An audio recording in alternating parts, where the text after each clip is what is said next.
Welcome to Biologic Official. Last year, this channel released Nature Talk series where I interviewed 7 different eminent personalities in 7 episodes. This is for the very first time where Biologic invited a student for the interview. Today in this special vlog, I am going to interact with someone exceptional who cracked CSIR UGC NET Life Sciences of June 2020 with 100 percentile and All India rank 1. She is a member of Biologic, she is a student of Botany, she is from Calcutta University, and above all, she is the Bengali girl who achieved this remarkable success. I am here today to reveal her success story to all the viewers and NET aspirants. So please welcome Miss Swarnali Dey. Firstly, congratulations Swarnali for your unparalleled feat. Thank you so much. I'm grateful to Shondip Paul sir and all the members of Biologic for having me here today.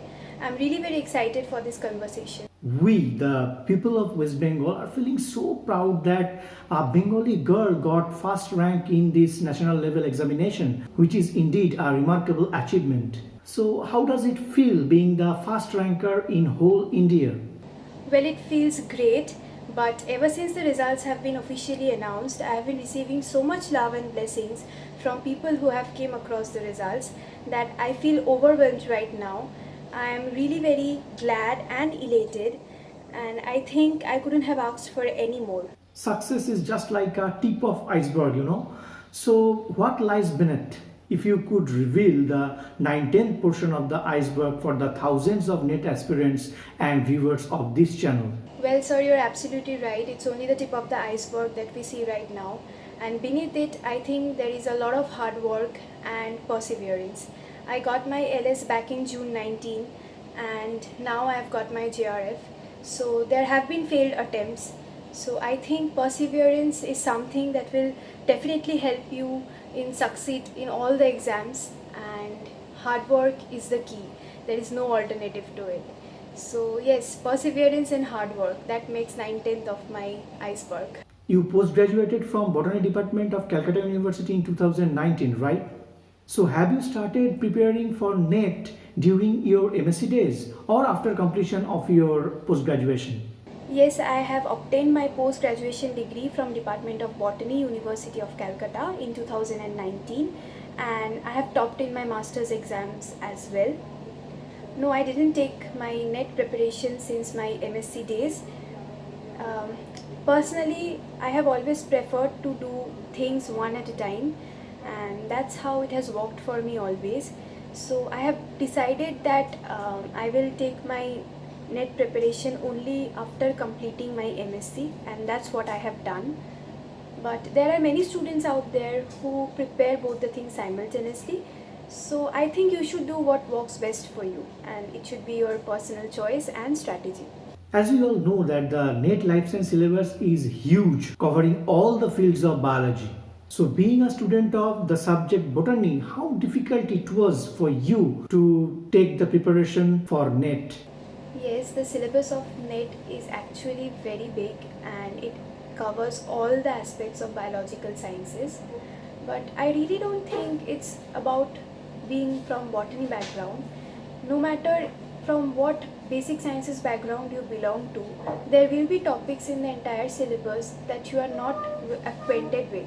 Because if you are from botany, zoology, microbiology or biochemistry background, you are oriented to a particular syllabus, and there will be few topics that you might feel that have been left out in that syllabus, but those topics are very much present in the syllabus of NET.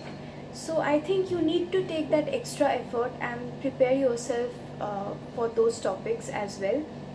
And there are very important topics that you really cannot leave out.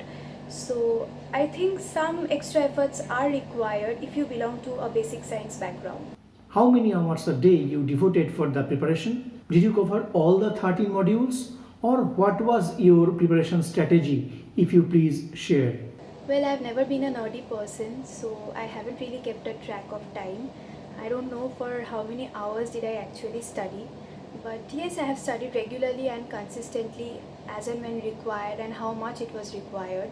And I see that it worked for me. So I don't think it's really very important that you count hours and study. It's important that you assess how much study is enough for you and do that. And for the next question that sir asked me, yes, I have covered all the 13 modules in the syllabus, but there are a few subtopics that I have left from each module. The main reason behind this was that I wanted to gather as much information as possible rather than digging very deep into one or two particular topics. So that was my strategy. I completed all the 13 modules more or less, and there are few topics that I found that they were not very important, so I have left them, but there was no particular unit that I have skipped.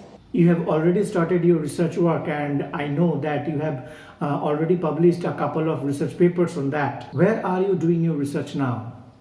I am pursuing my doctoral studies from Department of Botany, University of Calcutta under the supervision of Professor Rita Kundu ma'am, and my wide area of research is plant physiology.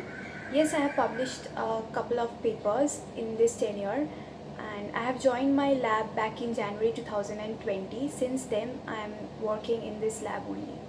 Are you thinking of joining different lab outside state with high-end facilities, or would like to stick to whatever you are doing right now? No, I haven't really thought of changing my lab for once after the results were out. I'm very happy working over here, and the two main reasons behind this decision of mine is I have already progressed with my research work and I'm very passionate towards it. I don't want to leave my work midway. I want to complete the investigations. And the second reason is that I have got a very good and supportive supervisor and I love working with her, and this lab is like my home. So I want to stay here. And to this, I would also like to add one point that it is not only about the high end facilities. At the end of the day, we are all doing science, and you need to have a grip on the work that you are doing. You need to have insights and knowledge about the experiments that you are performing.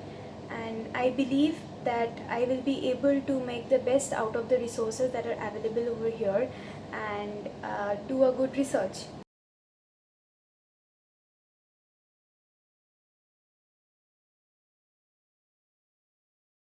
My immediate future plan is to complete my doctoral studies and then maybe move on to some postdoctoral research work if I get a good opportunity here or abroad. And finally, as a career option, I want to pursue teaching. I have this aim of becoming a teacher since my childhood. I have seen my parents do this job and I have always wanted to be one of them. So I want to pursue teaching as my career. Now I am going towards a little bit of off topic. I know you love to travel a lot, and you are also a member of my travel group on Facebook, Wanderlust Bhomipipashu Bangali. Apart from traveling, what are your hobbies? Yes, I love traveling a lot. I'm actually a wanderlust and I love exploring new places and things. I have been traveling since I was a kid with my parents. And apart from traveling, I take interest in photography and music. You are right now an academic youth icon of all the students of Bengal. So, suggestions and success mantra you want to give to all the NET aspirants? Well, that's a huge adjective, but I don't think I'm any icon. I'm just a common NET aspirant like all of you out there. It's just that I have just qualified my NET and I think I'm just one of you. Three things that has helped me a lot and that I would like to share with you all is that solving previous year question papers, taking ample amount of mock tests and thorough revisions before the exam date. If you solve the previous year question papers, that is going to help you understand that which area of the syllabus you need to focus on and the regions from where the questions are being asked usually. If you take ample amount of mock tests, that is going to help you in determining that how much time you are spending on each question and each section, because time is a major limiting factor when you go to take the examination. So that will give you an clear idea and help you chalk out your plan that how you are going to manage your time. And revision is the key because there are lots of information that you need to carry in your head. So if you revise it properly before the exam, the things will be at the tip of your brain and you can just go and answer the questions without spending much time on recollecting the answers. So congrats once again, Shornali, and wishing you all the very best for your future endeavor. Thank you so much, Shondeep sir, for inviting me for this conversation and all the members of Biologic for hearing me out today.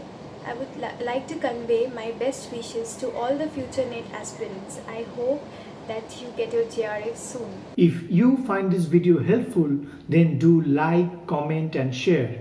You may subscribe the channel for more such interesting academic discussion. Goodbye.